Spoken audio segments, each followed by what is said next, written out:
E aí, tu me conta, você trouxe esse exemplo, ou seja, a questão emocional da marca é uma coisa que a neurociência do consumo consegue identificar. Quais são outras frentes de atuação desse trabalho que você faz? Só para quem está nos assistindo falar, poxa, eu preciso disso, ou isso é interessante para minha empresa. Porque a gente consegue entender tudo isso que está sendo trazido, mas na hora que a gente fala, tá, mas quando é que seria interessante eu ter um trabalho de neurociência do consumo na minha empresa? Olha, se você for fazer uma análise de escolha de produto que você vai colocar no mercado, ou de um emocional relacionado à sua marca, quais são esses tópicos? Até para a gente trazer para o dia a dia de quem está assistindo a gente para entender que é importante olhar para a neurociência do consumo. Tá. Bom, de uma forma geral, vamos dividir a resposta em duas partes. De uma forma geral, onde você precisar de uma resposta emocional, você pode usar a neurociência. Como é uma questão metodológica. Ok. Tá? Especificamente, por exemplo, definição de produto. Então, você tem uma situação onde você tem 2, 3 opções de produto e precisa decidir qual que você tem um envolvimento emocional melhor. É uma possibilidade. Marca, comunicação, por exemplo, propaganda. Então, você consegue, por meio ou através desses recursos, identificar ou decupar resposta emocional ao longo do tempo. Tá? Então, por exemplo, porque você está numa comunicação, numa propaganda, você está estimulando segundo a segundo uma determinada audiência. Então, você consegue, segundo a segundo, saber como é que está o acompanhamento dessa resposta emocional. Posicionamento de marca, por exemplo. Eu uso muito o teste implícito para identificar aderência de atributos à marca. Que legal isso. Porque o teste implícito é muito interessante, porque ele foi desenvolvido dentro da psicologia social para identificar racismo. Né? Se você fizer uma pesquisa, por exemplo, saindo caneta e papel, perguntando se você é racista, obviamente a resposta já tende a ser, pelo menos, né, esperada.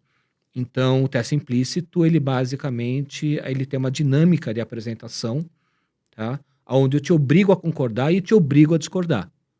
Tá? Então, inclusive, foi até interessante que eu apresentei isso um dia para uma empresa. Eles falaram, você está enviesando pesquisa? Não. Porque uma vez, o que me interessa é o tempo de resposta. É o tempo que você concorda e o tempo que você discorda com algumas afirmações. Então, quanto menor a latência, maior a aderência. Tá? Porque se você tem, por exemplo, se eu te obrigo a concordar com algo que não é aderente para você, a tua latência é maior.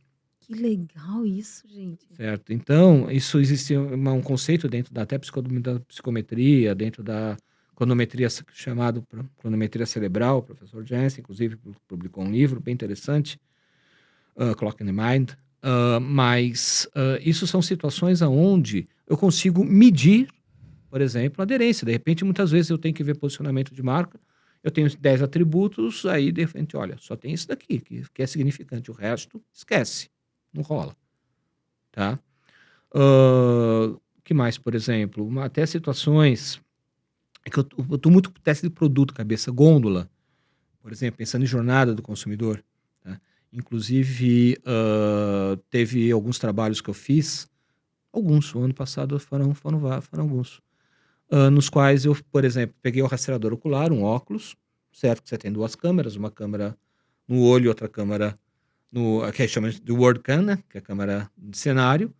Acoplei uma eletroencefalografia, então a pessoa parecia um Robocop, né, com os convidados no ponto de venda, todo mundo parava para ler, porque estava com a touca cheia de eletrodo, o óculos, a mochila atrás, porque você tem que ter um computador para poder processar essa brincadeira em tempo real e sincronizar esses dados. Mas foi muito interessante que, por exemplo, a gente começou, uma vendedora começou a atender a pessoa, esse cliente, que era uma jornada de compra, e de repente você vê claramente a carga cognitiva que essa vendedora estava jogando em cima do cara. Falava muito, certo? E você via que o estresse dele claramente aumentava, certo? Então, a gente, por exemplo, é uma situação de avaliação de atendimento.